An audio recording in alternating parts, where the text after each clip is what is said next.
Alright, ladies and gents, welcome back to the second podcast of the Chicago Bulls trade rumors of 2016. Let's get to it.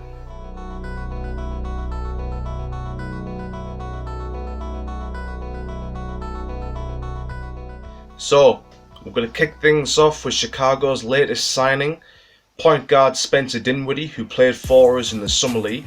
I might add that he played pretty damn well in the Summer League as well, helping us to get the 7-0 record and win the Summer League. I think he's a good acquisition, along with Isaiah Kanan as well from the 76ers. It's a good start, along with having Rondo as well. Yeah, Chicago's looking decent in the backcourt. I'm happy. The next rumour I want to jump into is something that I discussed in my last podcast, and that is surrounding Blake Griffin. According to this, Chicago are in a good position now to land Blake Griffin with a projected 54.9 salary cap space next year. This whole rumour speculation really rides on both Dwyane Wade and Rajon Rondo leaving for us to actually get that salary cap space back. I personally think it's stupid. What's the point in getting them in just for a year to then go basically fuck them off and then bring in Blake Griffin? We would need to get another point guard and another shooting guard. Yeah, we have Denzel Valentine who can fill in the gaps, but he's only a young fella at the minute. He's going to need a couple more years to actually fully settle in and really come into his own. For me, this trade rumour is nothing more than speculation. I do honestly think we could sign Blake Griffin next year as a free agent. But I would rather see us keep Rajon Rondo, Dwyane Wade, Butler, the core of the starting five, which is going to be for this season. Add Griffin, or if we don't go for Blake Griffin, someone else, put someone else in the mix. But yeah, this whole Blake Griffin trade rumour is a tricky one. The next trade rumour that's popped up, potential three-way trade between the Chicago Bulls, the Sacramento Kings and the Phoenix Suns, all to get Rudy Gay. Now, it would mean for us as Chicago, we'd have to give up Taj Gibson to get him. The fact that we would have to lose Taj Gibson for Rudy Gay makes absolutely no sense to me whatsoever. Already got Doug McDermott and Jimmy Butler at the small forward positions, so bringing in Rudy Gay, unless he can play as a shooting guard, small forward and a power forward and switch between the three, which he can't because he's only 6'8", exactly the same height as Jimmy Butler. No, I don't see this trade having any fire under it at all. It's just smoke, in my opinion. But that's exactly what these are. They're rumours. There could be some truth behind them. I would prefer that this trade had no truth behind it at all, because I don't want to lose Taj Gibson for Rudy Gay. Nah, I don't think this one's going to have much traction whatsoever. The next rumour is again about a man who Chicago have, who is actually becoming quite a hot topic recently. Taj Gibson. 3 teams so far that are definitely interested in acquiring his services. First one being the Boston Celtics, who've been pretty much linked in every single trade rumour so far in the off-season. The Philadelphia 76ers, who I don't know why they would even try to go for someone like Taj Gibson when they've already got basically 3 centres and they've already got 2 power forwards anyway. So it just makes no sense to me. And in regards to the Toronto Raptors, I could see Taj potentially going to the Raptors more than the 76ers, most definitely. It would definitely be a bit of a fight between the Celtics and the Raptors, whoever wanted his services more. This is a tricky one to build upon. So if the Celtics are going after Taj Gibson, it's for one reason and one reason only. It's because he's a veteran. They just recently landed Al Horford. To bring in Taj Gibson as well would be to purely add a veteran force to that front line. I think that Horford and Taj Gibson would work very well together, along with that young youth core that the Celtics have. Yeah, I could see that one happen. But of course I don't want it to happen. In regards to the Toronto Raptors, they've got plenty of talented forwards and centres. Only one of them is just as experienced as Taj Gibson, that's Jason Thompson.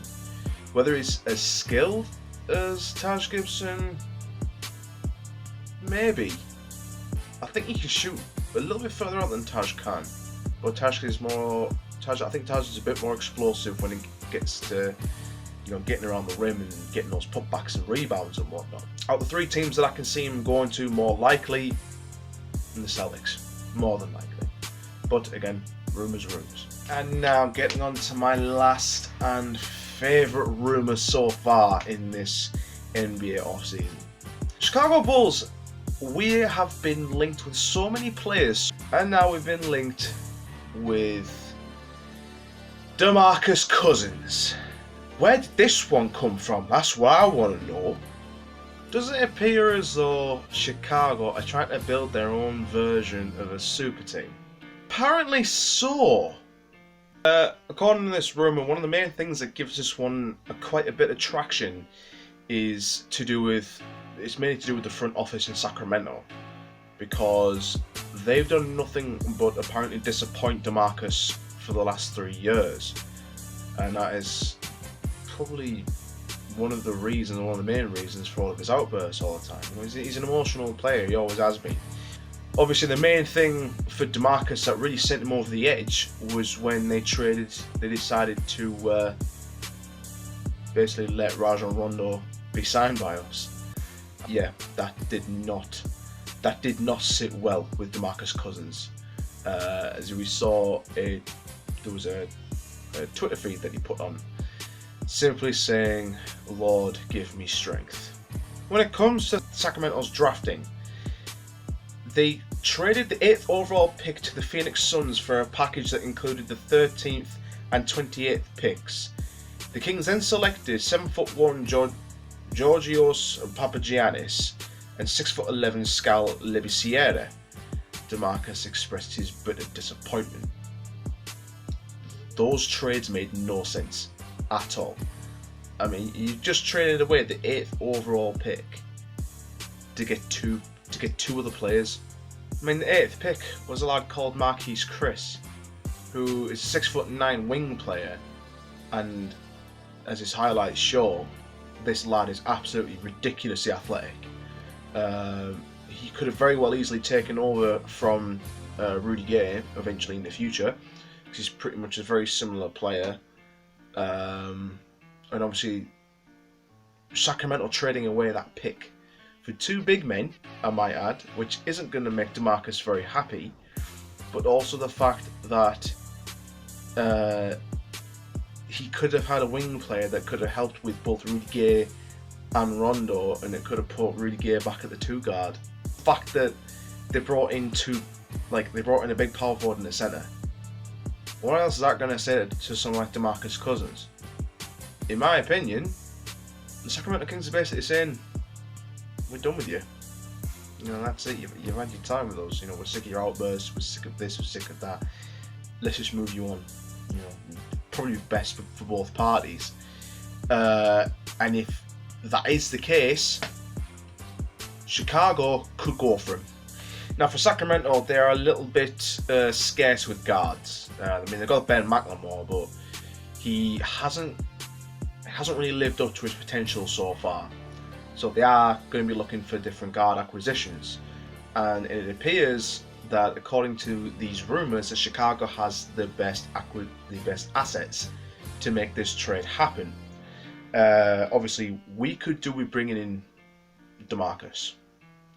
We still have Robin Lopez, who could play a fantastic backup for us. He could also play at the power forward as well. But DeMarcus is one of the best centres in the league right now, and if we could get him by potentially trading away someone like Doug McDermott and Denzel Valentine, that is just purely as an example. I would hate to see that trade happen.